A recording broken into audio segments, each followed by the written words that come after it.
জামাতে ইসলামী আপনাদেরই দল। এইটা বেলুচিস্তান থেকে এখানে আসে নাই, রাশিয়া থেকেও আসে নাই, ইন্ডিয়া থেকেও আসে নাই। এ আপনাদেরই ভাই বাতিজা, তারাই তো জামাতে ইসলামী।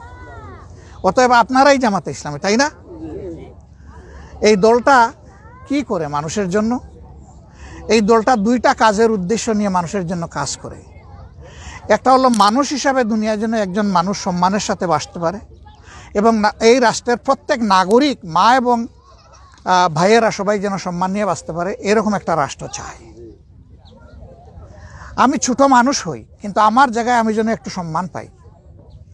আমার জন্য আল্লাহ পাক ছাড়ার কাউকে ভয় করতে না হয়, আল্লাহ ছাড়া কারো কাছে মাথা যেন নোয়াইতে না হয়, আল্লাহ ছাড়া কারো কাছে করুণা ভিক্ষা চাইতে না হয়। আমি সেইভাবে বাঁচতে চাই। জামাতে ইসলামী এমন একটি রাষ্ট্র চাই যে রাষ্ট্রের নাগরিকেরা এরকম হবে, নারী পুরুষরা এরকম হবে। একটা বাচ্চা জন্ম নেওয়ার পরে তার নাগরিক অধিকার হচ্ছে 4-5 বছর বয়স থেকে সে সুশিক্ষা পাবে। আবার এই শিক্ষাটা হবে আল্লাহকে স্মরণ করে, ইকরা বিসমি রাব্বিকাল্লাযী খালাক। আমাদের বাচ্চাদের মুখে শিক্ষার জবান ফুটবে এই কথা বলে যে পড়ো তোমার রবের নামে যিনি তোমাকে পয়দা করেছেন। তাহলে সে তা আল্লাহকে চিনবে। আল্লাহকে যে চিনবে সে আল্লাহকে ভয় করবে। আল্লাহকে যে চিনবে তার সকল প্রয়োজনের কথা, দিলের সমস্ত দরদ, মায়া, ভালোবাসা, আবেগ দিয়ে তার আল্লাহর কাছে সে বলতে পারবে এবং আল্লাহ তার সেই প্রয়োজন সেইভাবেই পূরণ করে দেবেন। তাহলে আমাদের একটা উদ্দেশ্য হচ্ছে আমাদের দেশটাকে, এই জাতিটাকে সুন্দর করা, মানুষ যাতে ইজ্জত এবং সম্মান নিয়ে বসবাস করতে পারে।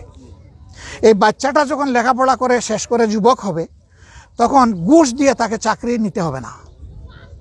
আল্লাহ তাকে যে মেধার নিয়ামত দান করেছেন, শারীরিক যে যোগ্যতা দিয়েছেন, এইটার বলে যে যে কাজের উপযুক্ত ওই কাজটা তার কাছে চলে আসবে। রাষ্ট্র বাধ্য তার কাছে সেই কাজ পৌঁছে দিতে। আর সে যখন এই কাজ হাতে পেয়ে যাবে, তখন তার দায়িত্ব হবে রাষ্ট্রের জন্য, জনগণের জন্য তার যোগ্যতা উজাড় করে খেদমত করা, সার্ভিস দেওয়া। এই রাষ্ট্রটা আমরা চাই বাংলাদেশ। এমন রাষ্ট্র আপনারাও চান? তাইলে তো সবার চাওয়া এক হয়ে গেল। 2 নম্বর হলো যে আমাদের সবাইকে মরতে তো হবে। এই জীবন তো আমাদের স্থায়ী জীবন না। চাইলেও এখানে কোনো কায়দা করে থাকা যাবে না। মালিকুল মাউত যখন আসবেন, আল্লাহর ফয়সালা যখন এসে যাবে, তখন আমাদেরকে চলে যেতে হবে।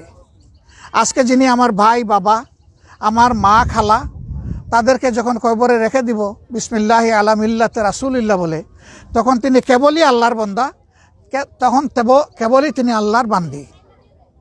আর আমাদের আর সাথে কোনো সম্পর্ক নাই ওনার। হ্যাঁ, থাকবে যদি তিনি নেক আওলাদ রেখে যান, ভালো কোনো কাজ যদি চালু করে যান, ইনশাআল্লাহ কবরে থেকেও তার বরকত তিনি পাবেন। ওই যে জীবনটা শুরু হবে, যে দুনিয়ায় আসলে অনেকে আমাকে বরণ করে, কিন্তু কবরে কোনো মানুষ আমার জন্য বরণ করতে অপেক্ষা করবে না। আল্লাহর ফেরেশতারা বরণ করবে। যে মানুষ নেক আমল নিয়ে যাবে, রহমতের ফেরেশতা তাকে বলবে, আসো, সালামুন আলাইকা, তোমার উপর শান্তি বর্ষণ হোক।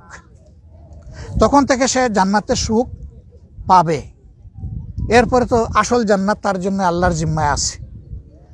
অতএব আমরা চাই যে ওই জীবনেও আমাদের দেশের সমস্ত মানুষ যেন জান্নাতে যাওয়ার উপযোগী হয়।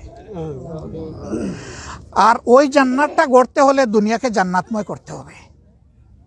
এখানে নেকামলের পরিবেশ নিশ্চিত করতে হবে। এখানে মানুষ এমন হবে যে শুধু আল্লাহকে ভয় করবে, আর কাউকে ভয় করবে না।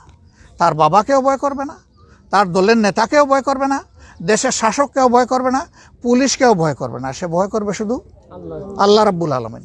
তাইলে এদেরকে কি বুড়ি আঙ্গুল দেখাবে? না, সেটাও করবে না।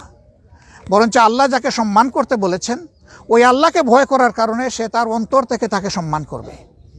যাকে ভালোবাসতে বলেছেন, আল্লাহ পাককে ভয় করার কারণেই সে তাকে মন উজাড় করে ভালোবাসবে। এটা আল্লাহর শিক্ষা। তাহলে একটা সুন্দর সমাজ হয়ে যাবে না?